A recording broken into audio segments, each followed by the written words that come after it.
সেটিংসটা চালু থাকে তাহলে আপনার জিমেইল অ্যাকাউন্টটি হ্যাক হতে পারে।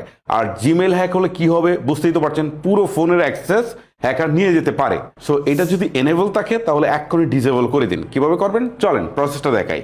প্রথমে আপনারা জিমেইলের অ্যাপে প্রবেশ করেন, তারপর বাম পাশে থাকা 3 লাইনসে যান, তারপর একটু স্ক্রল করে নিচের দিকে আসলে সেটিংস অপশনটা পাবেন, এখানে যাবেন, তারপর জিমেইল অ্যাকাউন্টটাকে সিলেক্ট করবেন, তারপর নিচে স্ক্রল করে আসলে ডাউনলোড অ্যাটাচমেন্ট এই অপশনটা পাবেন।